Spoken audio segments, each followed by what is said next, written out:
chemistry. بسم الله الرحمن الرحیم. السلام علیکم. د هایدروکاربن چپټر نه به موږ یو ویډیو اپلوډ کوو. په دې ویډیو کې زموږ سره ډېر امپورټنټ ټاپک دی. هغه ټاپک دی سټرکچر اف ایثین. د ایثین سټرکچر باندې بحث کوو. ایثین اول لږ ډیفاین کوو چې واټ از ایثین. ایثین څوک دی؟ ایثین از هایدروکاربن. ایثین زموږ سره هایدروکاربنز دی. هایدروکاربنز څه ته وایي؟ هایدروکاربن هر هغه ارګینیک کمپاوند وایي چې کوم ارګینیک کمپاوند جوړ د څه نه وي، چې کوم ارګینیک کمپاوند جوړ د هایدروجن او د کاربن نه، صرف د دې دوانو نه جوړي.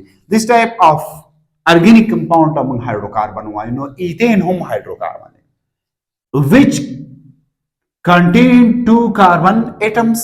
په دې کې به 2 کاربن اتمز موجود وي and 6 hydrogen atoms. او څو به کې هایدروجن اتمز موجود وي؟ 2 کاربن او 6 هایدروجن اتم کې موجود. او دغه کاربن ترمنځ او کاربن هایدروجن ترمنځ څومره چې بانډونه دي دا به ټوټلی سنگل بانډز وي. څه به بانډ وي؟ سنگل بانډز وي. او سنگل بانډز ته موږ په فرست ایئر کې یو نوم ورکړی چې څومره سنگل بانډونه دي دغه ټوټلی سنگل بانډونو ته تاسو سیګما بانډز نوم ورکولی شي، یعنی سیګما بانډ ورته ویلی شي. په دې ایثین بل سټرکچر باندې لږ خبره کوم. په دې کې بس بانډ وي sp3 هایبریډایزیشن وي. هایبریډایزیشن ما تاسو ویلو او د دې لپاره ما تاسو ته رول هم ویلو چې هایبریډایزیشن به تاسو څنګه په یو مالیکول کې راوباسئ. او دا خبره ذهن کې نوٹ کړئ چې هایبریډایزیشن دا به همیشه په څه کې کیږي؟ په اټم کې کیږي، مالیکول کې نه کیږي. ها، نو sp3 هایبریډایزیشن به وي په چا کې؟ په دې ایثین. د دې نه علاوه 6 به پکې څه وي؟ کویلنٹ بانډز وي. د چا ترمنځ؟ د هایدروجن او د کاربن ترمنځ 6 به پکې څه وي؟ کویلنٹ بانډ وي. تیوریټیکل وی ما بیا هغه سټرکچر باندې تاسو پوهه کوم.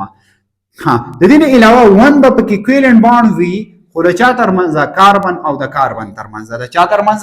د کاربن او د کاربن ترمنځ. او د دې به څه وي؟ لینیر اورلیپینګ وي.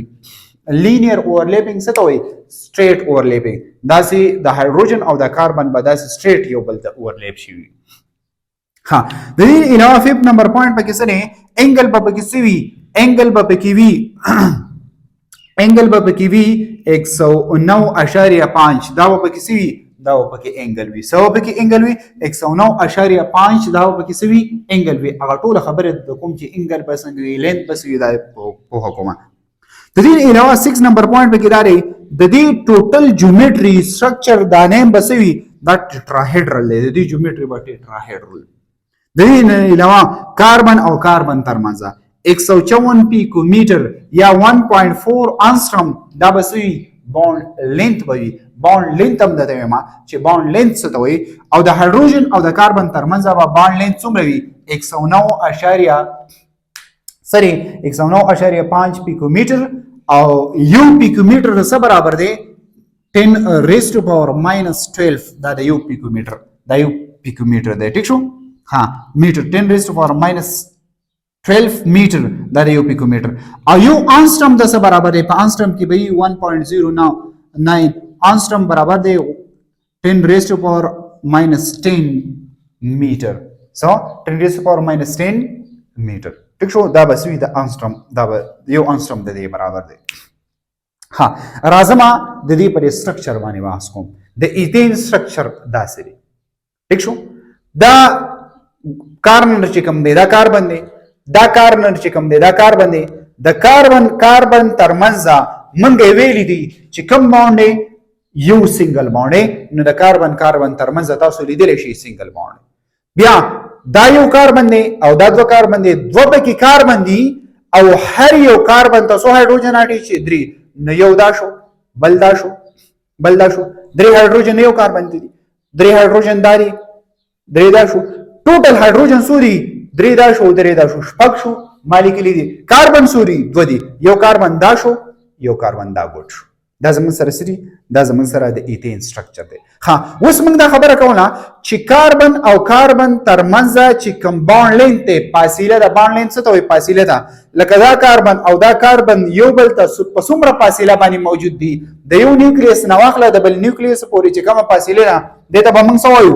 بانډ لینث په وایو. نو هغه زموږ سره د ری په بورډ باندې ما تاسو ته کړی ده دا زمون سره کاربن دی دا زمون سره کاربن دی فاصله څومره ده دا زمون سره ده 154 پیکومیټر کې 154 پیکومیټر ده او په انسترم کې 1.4 انسترم دا دی برابر ٹھیک شو ها اوس زمون سره د کاربن او د کاربن په منځ کې بانډ لینث شو اوس کاربن او د هایدروجن په منځ کې بانډ لینث پاتې شو نو د کاربن او د دې هایدروجن یا د کاربن د دې هایدروجن هر یو هایدروجن تاسو سلیکټ کولای شي نو فار ایگزامپل دا وایم چې کاربن هایدروجن یا د کاربن هایدروجن یا د کاربن هایدروجن د دې دوه په منځ کې لینث څومره دی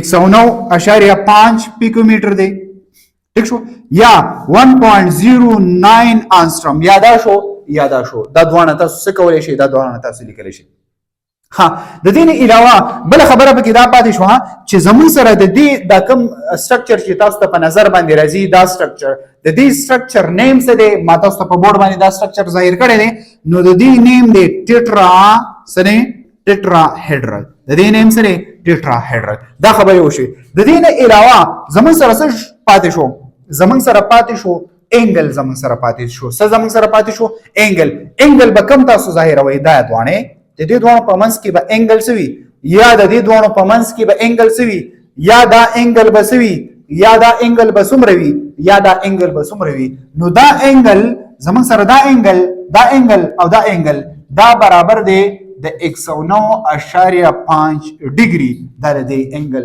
سره برابر دی this is all about دا چې څومره خبرې وي دا صرف او صرف د چا حواله سره وي دا د ایتین حواله سره وي اوس به دې ځکه کې یو امپورټنت خبره ده چې دا کم ګوره دا کم پری چې ما ډرا کړی دا پاره شو دا د کاربن سلور په کاربن په اخیرنی شیل کې سلور الکترون دي نو سلور پری دي سلور پری کم دي یو دا شو بل دا شو درې شي او یو پکې دا شو نو دا یو چې کومه دا مینځومي دا د دوانو کاربن سره حسابيږي دا د دې لکه د غوره ما دا ظاهر کړی دا د دې پر د دې پر اربیټل دی ٹھیک شو نو سلور اربیټل شو او دا سرکل وته ما سر را کړي د هایدروجن نو هر یو کاربن ته لکه دا دوه کاربن دي نو دې تم 3 هایدروجن اٹیچ دي او دې تم 3 هایدروجن اٹیچ دي